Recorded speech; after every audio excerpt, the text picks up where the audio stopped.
my soul. I wish you were happy.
One, two, and I've hustled harder than most. I'm a beast on these streets, got a revolver I tote. For these niggas trying to take me off the block where I post. Up dailies, sip Baileys out the bottle and smoke.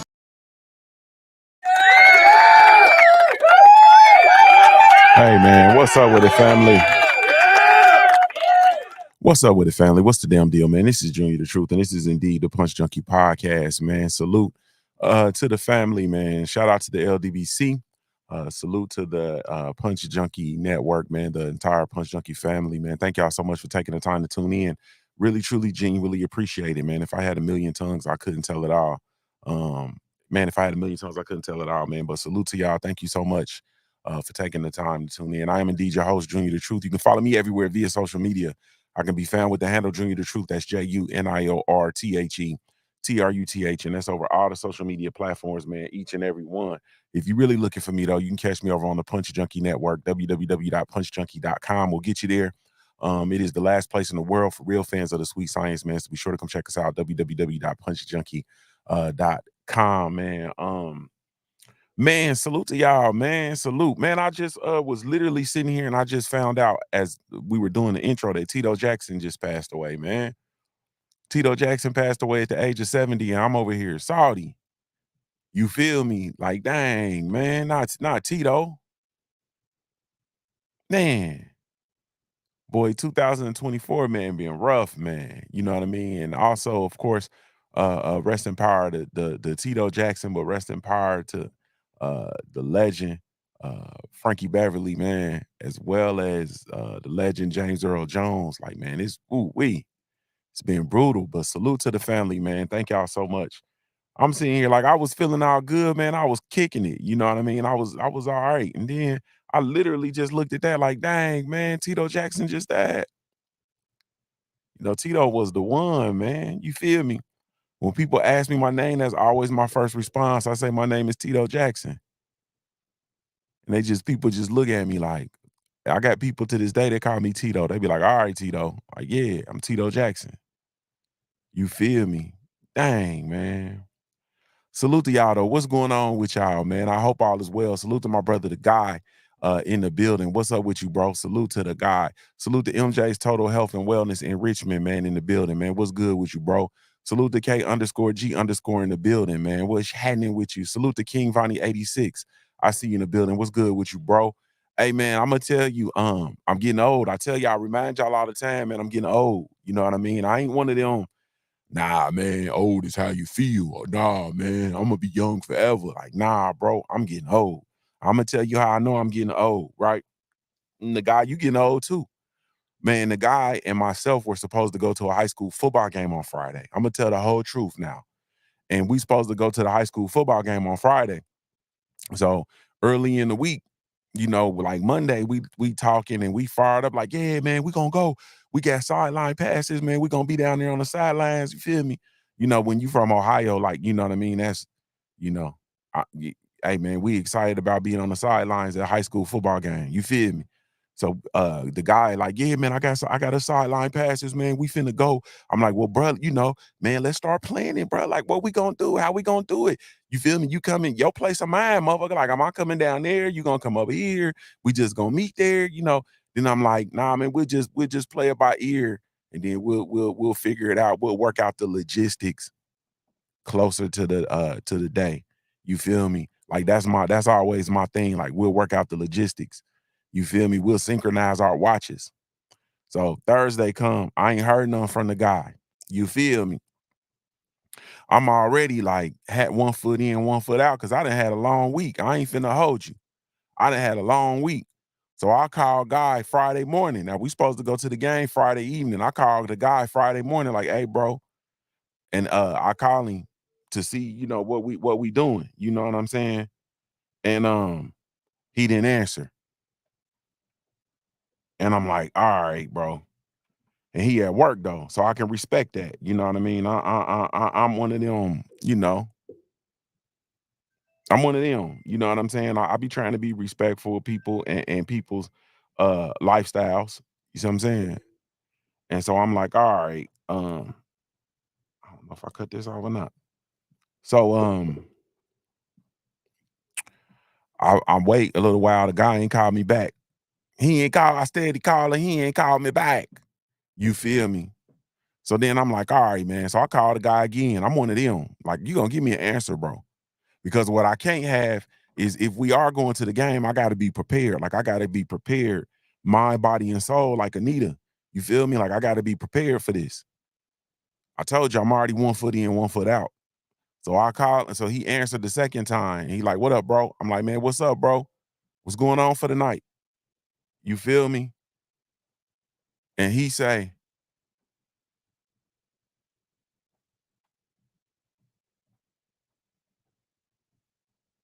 I just lost my train of thought. And he say, man, I'll still go if you want to go. You feel me? That's what he hit me with. He said, man, if you want to go, I'm still gonna go. I'm like, if I want to go, you still gonna go. So what that means is he don't want to go. You know what I'm saying? And I'm already one foot in, one foot out. Long week. I done drove all over America. I'm tired, boss. You know what I'm saying? Other stuff I need to be working on anyway. So it's one foot in, one foot out. And he say, man, I'll still go if you want to go. And I say, nah, bro. I'm cool.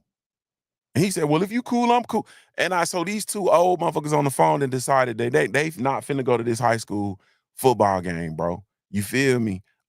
Just like that. You know what I mean? I'm old, man. I don't be wanting a whole bunch of noise. I don't be wanting to do a whole bunch of movement. I don't have to go and be on the scene. Like I don't have to go and be on the scene, bro. Like I don't, some of this stuff is cool, but I haven't had an event where I absolutely couldn't miss it in a long time. Probably the LDBC reunion is the last event where I just absolutely couldn't miss it.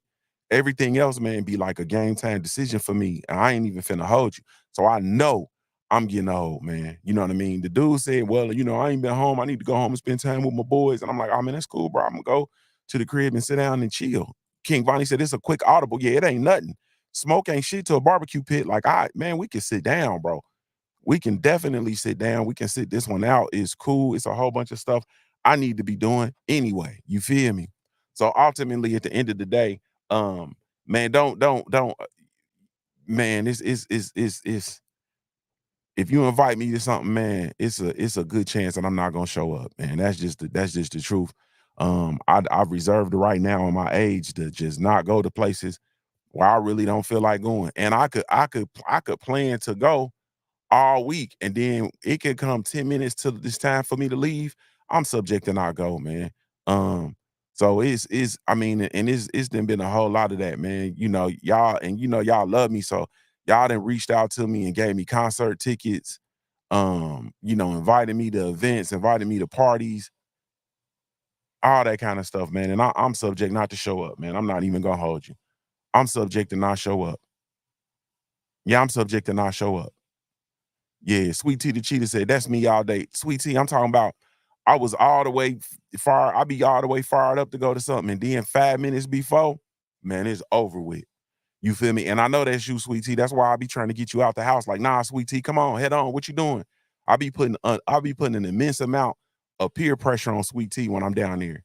Like, Sweet Tea, what you doing? Come on out. Nah, don't worry about that. It's all right. Come on, let's do it. I had to get Sweet Tea. I had to get Sweet Tea out the house before she think about it. You feel me? Nah, I gotta work, June, and I'm not. Come on, Sweet Tea, just come on out for a minute. Let's go get some chicken. Mm-hmm.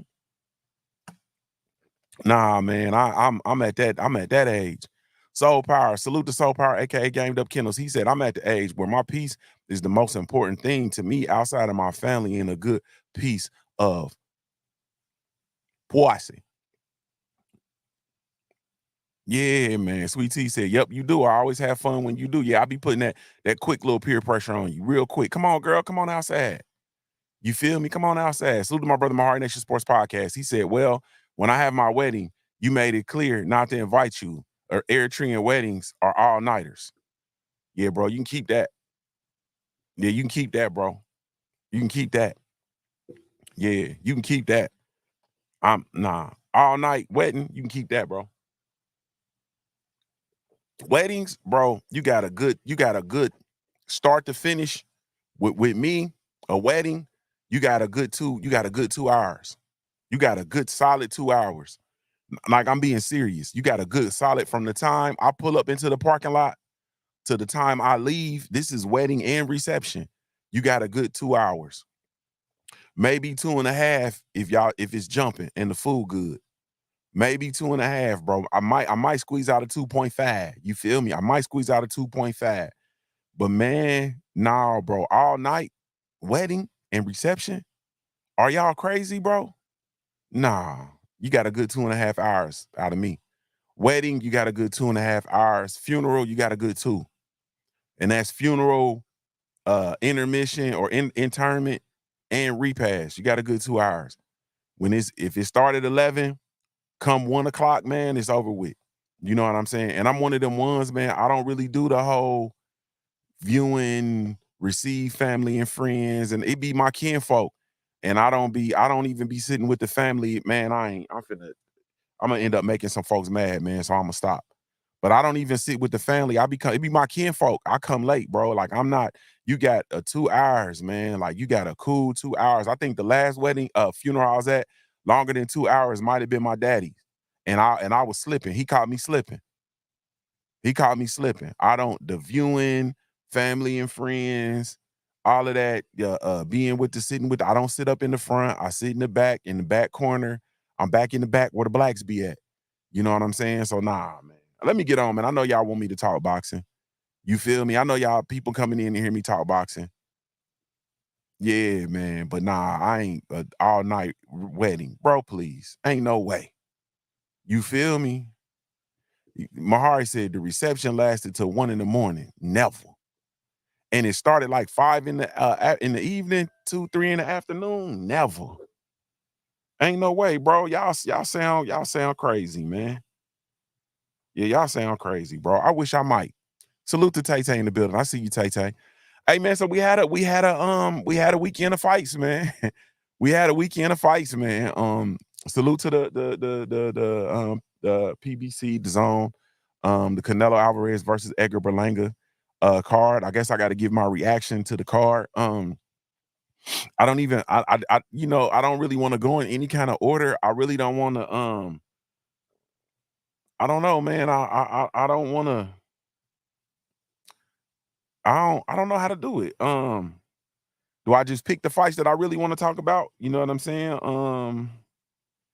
I start with Cool Boy Steph, I guess, the return of Cool Boy Steph. Cool Boy Steph, aka Stephen Fulton. You know, Cool Boy Steph had his return fight. He moved up to featherweight, man. Hold on, y'all. I'm sorry. I'm trying to do like 25 things at the same time. But Cool Boy Steph, he had his return bout, man, versus Carlos Castro. It was a fight he won by split decision. Pretty close scorecards. It was 94-95, 96-93, 95-94. I did not see his entire fight. But I did get, you know, I caught the replay, and I did you know, I caught, you know, the end of it. According to what I heard, man, from the bird on the curb, Stormy B, man, Cool Boy didn't win that fight. You know what I'm saying? Cool Boy didn't win that fight, but you know how that goes. So I you know, really don't have much on that. You know what I mean? K_ says Cool Boy was getting touched up. He said Cool Boy Steph was getting touched up, man. I don't know, man. You feel me? Man, Cool Boy is cool, man. Cool Boy is cool. I think the rivalry with Cool Boy Steph and Brandon Figueroa, I thought that was cool. You know, Cool Boy stepped up in there versus you know, Inoue, and he got that TKO, man. He got TKO'd, rather, I should say. And that was at Super Bantam, you know what I mean? So ever since then, you know, I'm just kind of, I'm anxious to see, you know what I mean? Cool Boy got dropped in, I think it was the 5th round. Man, I don't know, man. I'm interested to see. We'll have to see what's next for him at featherweight, man. I it's kind of hard to get excited, man. It's kind of hard to get excited. Plus, you know, there's so much inactivity, man. Like, it's so much inactivity. We barely see fighters. We ain't seen Cool Boy Steph since July of 2023. You know what I'm saying? And prior to that, he fought once in 2022. He fought once in 2021. Like, you feel me? He fought once in 2020. Like, you know, it's already hard enough to pay attention to the lighter weights, man. I'm just gonna tell y'all the truth. It's already hard enough for me to pay attention to the lighter weights. And when, you know, they're inactive and so on and so forth, man, it's kind of rough and tough and tumble, man. It's kind of rough and tough and tumble for me. I can't do nothing but tell y'all the truth, man. I'll be interested to see what comes up for Cool Boy Steph, man. You know, and I'll be interested to see if his best days are behind him. Rolly Romero returned to action, man, versus Manuel James. Rolly won by a a unanimous decision. All of the cards were 99-91. Hey, man, I'm not gonna lie to y'all. I watched Rolly. I got in a little tardy. You know, I was still kind of moving around, but I watched Rolly for the most part. Rolly then pulled out some boxing from somewhere, man. Rolly Romero then pulled out some boxing from somewhere. Rolly then pulled out some boxing for somewhere, man. He you know, Rolly was he was placing the jab, man. Rolly was really intentional with the distance. I even saw Rolly do some fighting on the inside, man. I even saw Rolly doing some decent inside fighting, man. I saw Rolly sizing up, using his jab to blind in order to hide and land the right hand. Hey, man, let bad news Rolly. Hey, man, let bad news Rolly pull some shit together, La D. Let bad news Rolly pull something together, man. I'm not gonna play with y'all, man. I was impressed with Rolly. I was impressed with Rolly, man. With what I seen. I'm like, oh man. So much, in fact, I think Rolly Romero versus Dev Haney, man. Biggest fight in the sport of boxing. Dev Haney versus Rolly Romero. Yeah, Dev Haney versus Rolly Romero. I'm interested to see Rolly at 140, man. And to see what we got going on there, because I don't know if we have something or if it's fool's gold. You know what I'm saying? Rolly he's what, 2-2 in his last 4 fights, two brutal knockouts. You know what I'm saying? And he knocked out one stoppage versus Ishmael Barroso. Who, you know, a lot of us argue that Ishmael Barroso was actually winning that fight. And then to come out and have this unanimous decision versus Manuel James, Rolly looked good, man. I'm not gonna lie to you. I was impressed. He pulled some boxing out of somewhere. You know what I'm saying? He pulled some boxing out of somewhere. Um, Queen 71 said he been looking better since he got rid of Bullet. Now he didn't look that good. He didn't have Bullet. He didn't have Bullet for the Esau Cruz fight, and he didn't look good against Esau Cruz at all. You know what I'm saying? But he did look good today. I mean, yesterday or Saturday. So new trainer. You know, he's had you know what I mean, since March. You feel me? He's gotten it. You know, he got back. He looked better, man. So I'll be interested to see. I want Rolly to keep going. So the Rolly that I thought he was reserved and chilling, and I wasn't really interested in it from the fight week building in, I owe Rolly an apology. You know, my apologies to Rolly. Rolly was just dialed in, man. And I like this new dialed in Rolly. You know what I'm saying? I like this new dialed in Rolly Romero, man. Because I'm telling you, man, if Rolly can actually get some, I'm talking about get and stick with some fundamentals that he can employ and he can utilize to his advantage, Rolly gonna be very difficult, man. He's gonna be very difficult. You know what I'm saying? And if he can mix those fundamentals with his awkwardness, with his power, with his willingness to get in those firefights, yeah, man. So man, I was definitely I just took a notice. You know what I mean? I took a notice to Rolly. I'm not gonna lie to you. I took a notice to Rolly. Caleb Plant versus McCombie, man. As far as that fight went, man. Like I said, I felt like Caleb Plant had, you know, some. I was unsure of his energy. I was really trying to read his energy. I didn't really, you know, it seemed like there was some doubt in there, and I think that, you know, Caleb Plant got in early, and I think he had to, you know, basically had to face his fear, man. He had to get in there, and he had to climb in there and lock horns with this big, strong, come forward, power punching fighter. You know what I mean? And he came out victorious. You know what I'm saying? He came out victorious. Um, he had to make some adjustments. Had to make some adjustments. He said it in his post-fight interview that he had to go. He had to change the game plan. They had to make some adjustments. I did see, you know, McCombie was throwing some big shots, and he was hitting Caleb Plant everywhere. You know what I mean? And he was one of those, you know, like we talk about when we're dealing with power punchers. Salute to my brother Stay Ready Mac in the building. What's good with you, bro? When it comes to power punchers, they just want to hit you. They just want to get their gloves on you. You know what I'm saying? They just want to get their gloves on you. They want to hit you in the arm, hit you in the elbow, hit you in the shoulder. You feel me? Hit you in the body, hit you in the hips, hit you low. Like they just want to get gloves on you. And that's what we saw with McCombie. And also, you know, we saw some spaces where Caleb was, you know, off balance, but then also we saw the power difference when it came to McCombie and Caleb Plant. And then Caleb had to, you know, literally settle in and really start to outbox him. But it was like he had to come to the realization that you know, McCombie was just there to be hit, and he was a more superior boxer. He was a more superior boxer. My homie, whatever man said, Plant had to have landed like 50 uppercuts. Man, he landed a tremendous amount of uppercuts, bro. You feel me? A tremendous amount of uppercuts, which lets you know that there was, a different level. There were two fighters on two different levels in the ring together. So, but salute to McCombie. Salute to Caleb Plant. Caleb Plant got the win. You know what I mean? Got the stoppage. You know what I mean? And then he dug up the dirt on him, and now we get to see what's next.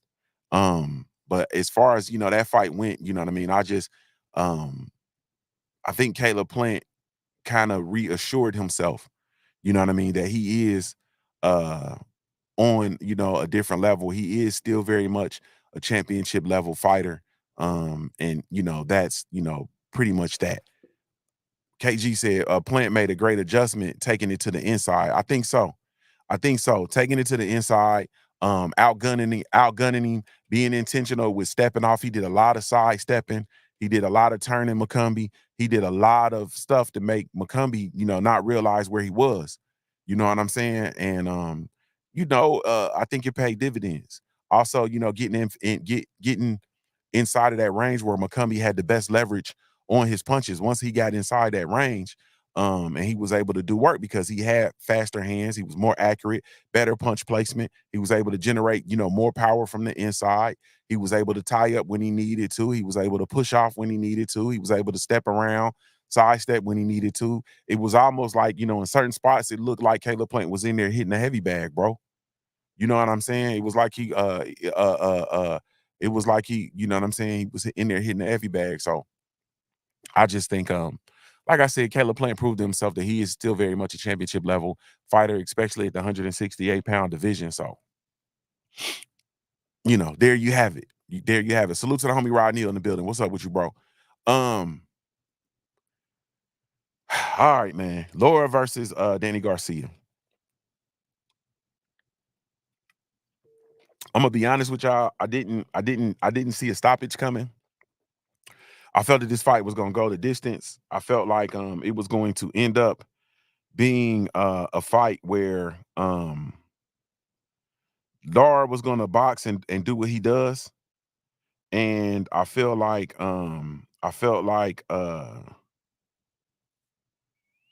Danny Garcia, I feel like Danny Garcia was going to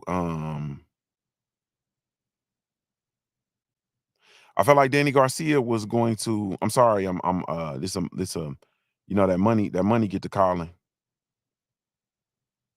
That money get to calling. That's a money call. I didn't see a stoppage coming.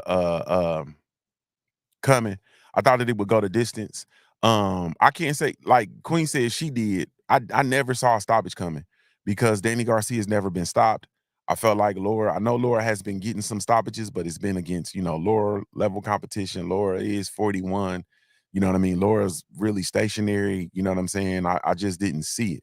Uh um and I felt like Danny Garcia was going to get in there, but I felt like when it got tough and he had to go get it, I felt like he was going to just coast it on out and not get hurt, not get stopped and, move on and get on to what's left, what's next. Um,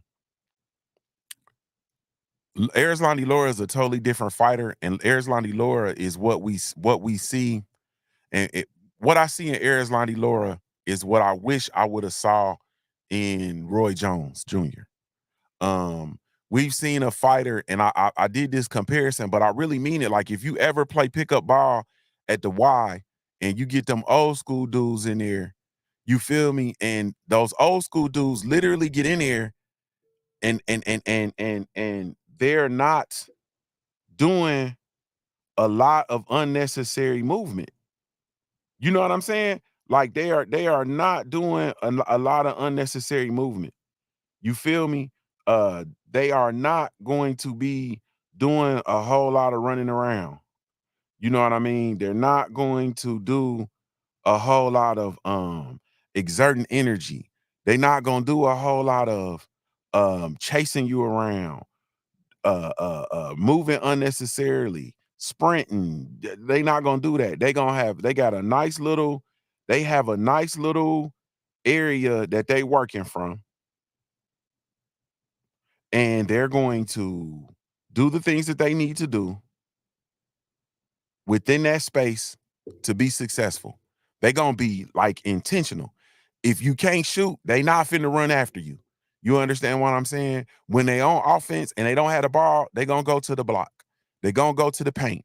AB said the paint, right? When I said the paint, they gonna go to the paint. Like they literally gonna be in there. And I just look at it like I saw Laura the same way. Laura was there in the middle. He was standing there. He was jabbing. He did not do a whole lot of moving around. Salute to our fellas, man. The War Report in the building. What's up with you, bro? He didn't do a whole lot of moving around. He stood there and he was just going. He was intentional with outgunning Danny Garcia. He was just going to out the gunning. It's just what he was going to do. And when salute to my brother Supreme Beast Boxing Talk in the building, what's up with you? And I'm looking at it and I'm like, man, nah, bro. And he got hit with the I think it was like a left hand. I think he got hit with. He got caught with the left hand at the end of the round, and then he just stopped, and everything was just depleted, man. But when I was looking at it, Danny Garcia was not doing anything to put himself in the position to win the fight. You know what I'm saying? He was just kind of standing on the outside. He was allowing Laura to control the distance. He wasn't doubling or tripling the jab to work on the inside. Of course, as we know, Danny Garcia's best chance to win that fight was to get on the inside and work. And he wasn't. And when you're in there versus a taller or longer or more rangy fighter, you have to, especially somebody as dialed in and as calculated as Erislandy Lara, you got to double and triple the jab. I think there's stuff that Danny Garcia could have done. He never tried to push the pace. He never tried to make Lara take steps backwards. He never tried to like literally get inside to make Lara move. Like he didn't do anything, bro. He stayed on the outside and he got his ass picked apart and got to the point where they said, man, enough was enough. Supreme B said Lara beat the mental health. He said beat the mental health out that boy. Shout out to the old heads out there. Like I'm talking about, Lara had a shag and a ball spot. Yeah, man. It's man. I'm trying to tell you, like it's a cold game, that man. And there was nothing that Danny Garcia could do with Erislandy Lara, and it showed. And you know, once again, Premier Boxing curse, nigga, has taken place. Inactivity. You know what I mean? And they said that Danny Garcia had been out of the ring for, I believe they said it was 776 days of inactivity. Salute to Craig L. 776 days of inactivity. 776 days of not boxing. 776 days, y'all. 776 days of inactivity. And then if you listen and you know, I don't, you know, people don't I listen when they talk. I listen when people talk. You feel me? I listen when people talk. I listen when trainers talk, when boxers talk, I actually listen. And what I heard Angel Garcia say that Danny Garcia doesn't spar. He said he doesn't spar. He doesn't just have him in there for sparring, because sparring is real fights and is wear and tear on the body and so on and so forth. So not only was Danny out of the ring 776 days, but it's 776 days and he was not sparring. No sparring. No. And how much was he actually training? You feel me? And so this is the result, man. You know, this is the result.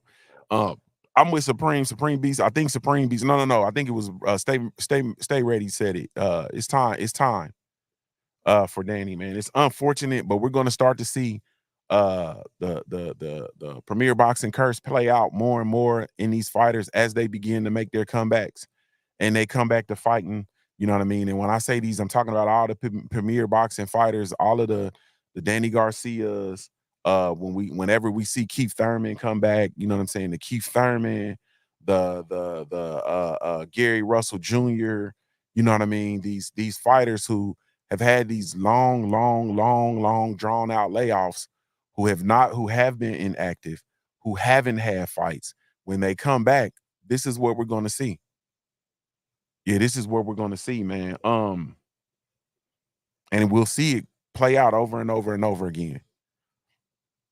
Man, it's unfortunate, but shout out to Arislandi Laura. Salute to Danny Garcia, man, on a great career, man. I don't, I don't have to see him anymore, and I think it's time for him to think long and hard. I'm not here to tell anybody what they should or shouldn't do, but I think it's time for him to start to think long and hard. You know what I mean about um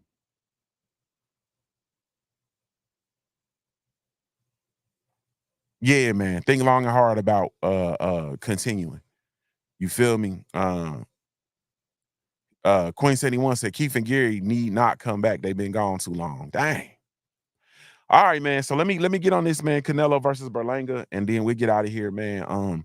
I said it during the fight, and this was not to hate or to point shave or anything. It's just like I really want to keep all of this stuff in perspective, at least from my perspective as a boxing fan. And I could not, just for the life of me, I could not lose sight of what I was actually looking at, and I refused to give way to any other the BS storylines or any of that, man. I had to like literally keep in mind what it was I was really, truly, genuinely looking at. And what I saw was I saw Canelo Alvarez in there versus Edgar Berlanga. I think Edgar Berlanga is a contender. Honestly speaking, at that fight, going into that fight, he was a contender. I think since the fight, I mean, I think, or he was a prospect. I'm sorry. He was a prospect. I do believe since that fight, he's probably upped the ante on his status, and he might be able to be placed at as a contender status now. But he was a young prospect, man. He was a young, promising prospect, and I don't think that and I think that for Canelo to go in there and for it to be rough and tumble, and for it to go the distance, and for it to, you know what I mean, to go the way that it had actually went, it showed me a lot, and I think that it was proof positive as to why we will never see Canelo in there versus um David Benavidez. You feel me? Um we'll never see that. We'll never see that fight. He has no interest in fighting David Benavidez, and that's honestly why. You know what I mean? As far as the boxing populace and the powers that be and whatever the case may be, they don't incentivize. There's no incentive for Canelo Alvarez to challenge himself against anybody. You know what I mean? There's no incentive for it.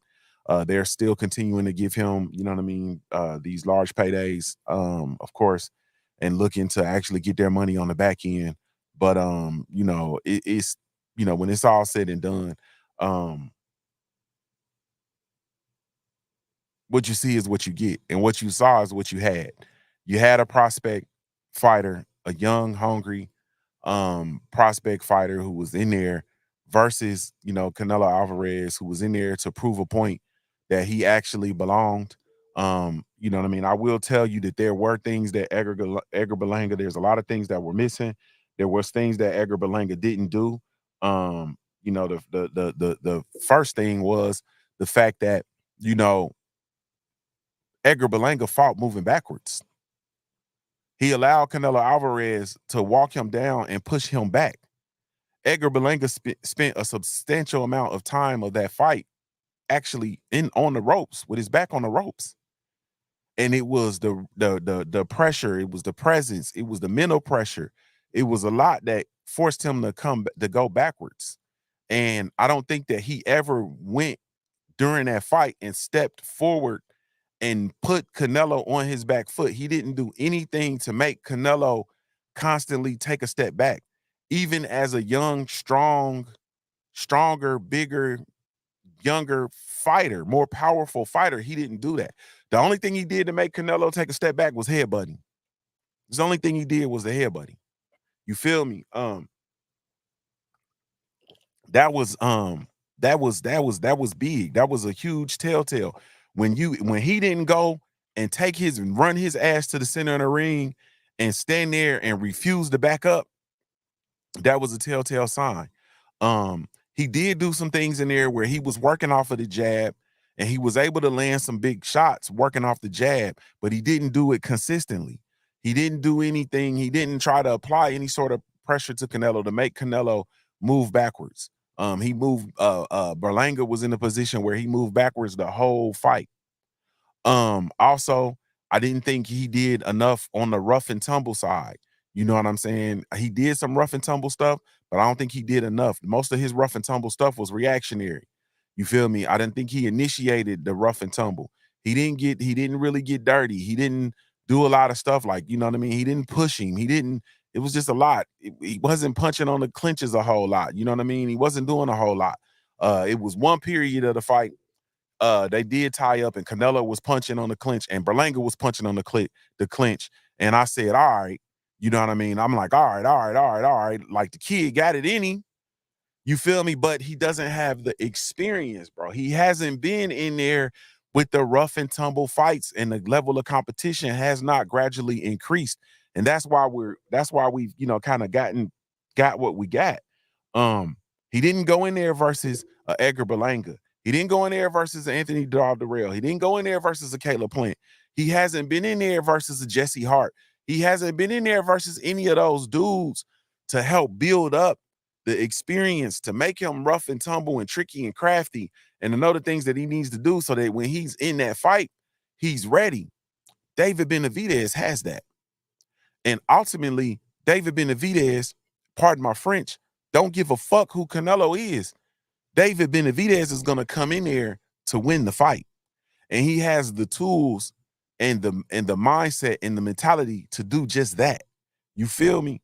And I think that, you know, when it's all said and done,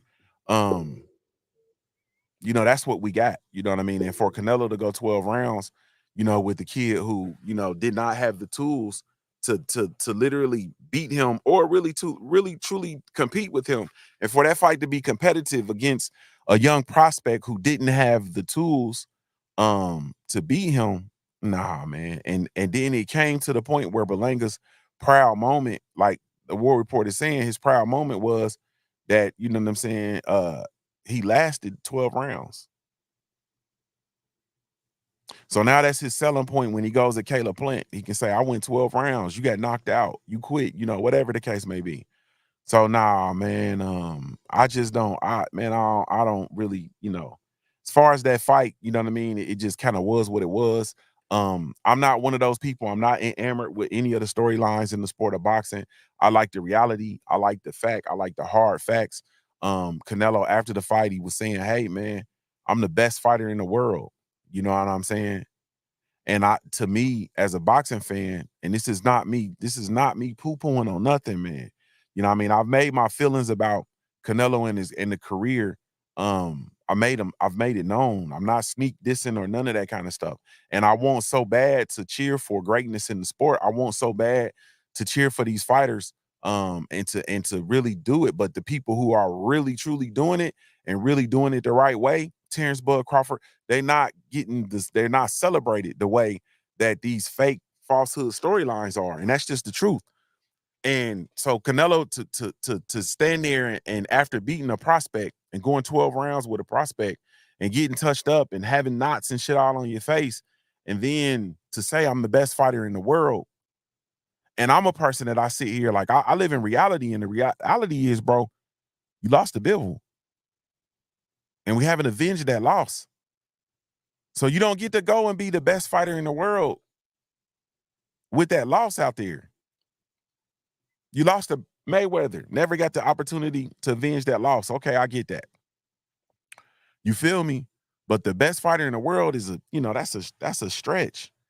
You know what I'm saying? That's a stretch because the best fighters in the world, that would actually make Bivol the best. If you're the best fighter in the world and somebody beats you and they still running around here, still undefeated, still a world champ, you know what I mean? They tried to come to 168 to your division to fight you for your undisputed titles at the time, and you pivoted away from that fight. You didn't want to get in that smoke with Bivol. Don't that kind of make Bivol the best fighter in the world? You feel me? Because he got one on you, a recent one. And so that's that, man. Queen 71 said you can't be the best until you fight the best. You know what I mean? And we feel like, you know, ultimately as a collective, the boxing fans, we feel like David Benavidez is the best fight in and around your division. We want the David Benavidez smoke. So yeah, man, you know, these are just some real things, some real questions that, you know, we have, some real situational things, man. I got to get it ready to get out of here, man. I just booked a load and I got to go get it. But the fact of the matter is, man, I'm just interested to see what's next, you know what I mean, for Canelo. As far as what's next with Berlanga, and I've been saying this, I would have loved to have seen Berlanga on Saturday night versus Caleb Plant. So Berlanga versus Caleb Plant, I think it's still a good fight for Caleb Plant's interim title.